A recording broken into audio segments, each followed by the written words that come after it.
से दिल की बात करते हैं। आओ शायरी के ज़रिए हम अपने दिल का हाल बताते हैं और इन्हीं टिप्स के ज़रिए आप भी एक बेहतरीन शायर बन सकते हैं। तो देर किस बात की। Hello everyone, NR Hindi secret diary में आप सबका हार्दिक स्वागत है। शायरी कैसे लिखते हैं, कैसे लिखे एक बेहतरीन शायरी। तो मेरी पहली टिप है टॉपिक। आपको किस टॉपिक पे शायरी लिखनी है, लाइक लव पे लिखनी है, इमोशंस पे लिखनी है, बर्थडे विश पे लिखनी है, एनिवर्सरी पे लिखनी है, किसी के लिए लिखनी है या देशभक्ति पे लिखनी है, जो भी आपका टॉपिक है। उसके बाद आप जिस टॉपिक पे लिख रहे हो उसका शब्दकोश बनाइए। It is very important. अगर आप शब्दकोश बना के एक शायरी की रचना करते हैं तो उस शायरी में चार चांद अपना आप लग जाते हैं। लाइक मैंने मेरा टॉपिक चुना है देशभक्ति, तो अब देशभक्ति से जो भी कनेक्टेड वर्ड्स है उसका शब्दकोश बनाइए।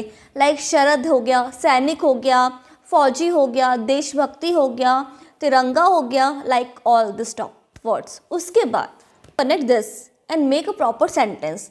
उसके बाद थिंक सोचिए और try to connect all this words in a proper sentence.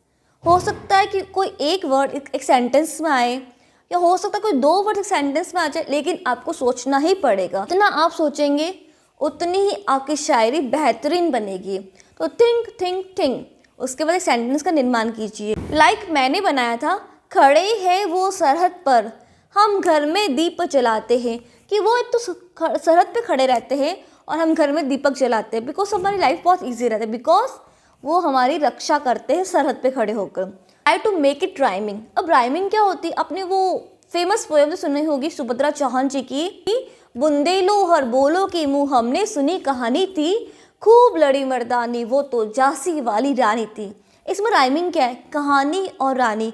खूब लड़ी मर्दानी वो झांसी वाली रानी थी, बुंदेलो हर बोलो की मुँह हमने सुनी कहानी थी। तो कहानी एंड रानी आर राइमिंग वर्ड्स। तो आपको अपना जब सेकेंड सेंटेंस आप जब फ्रेम करते हो अपनी शायरी का, तो आपको उसमें राइमिंग डालना ही डालना है। तो मैंने लिखा, खड़े हैं वो सरहद पर, हम घर में दीप जलाते हैं, वो रात भर पहरा लगाते हैं, हम चैन की नींद सो जाते हैं, हम चैन की नींद सो जाते हैं। तो सो जाते हैं, पहरा लगाते हैं। This is a perfect rhyming for a shayari. आपकी शायरी लोगों को इन्फ्लुएंस करनी चाहिए, इसका मतलब उसके अंदर कोई वैल्यू होनी चाहिए, इसका मतलब मीनिंगफुल होनी चाहिए। आपकी शायरी ऐसी नहीं हो कि आपने कुछ भी उठा के लिख दिया, आप लोगों के सामने परोस लोगे तो लोग आपकी शायरी को नहीं पढ़ेगी। जब तक आपकी शायरी में मीनिंग नहीं होता, जब तक आपकी शायरी में इमोशंस नहीं होते, जब तक आपकी शायरी कोई नहीं पढ़ेगा। तो आपकी शायरी में मीनिंग होना बहुत ज़रूरी है। लाइक मैंने एक और शायरी बनाई, सुनना। तेरी गज़ल में शामिल, तेरी गज़ल में शामिल मैं एक गज़ल हूँ, ऐ मेरे हमसफ़र मैं ही तेरी मंजिल हूँ, ऐ मेरे हमसफ़र मैं ही तेरी मंजिल हूँ।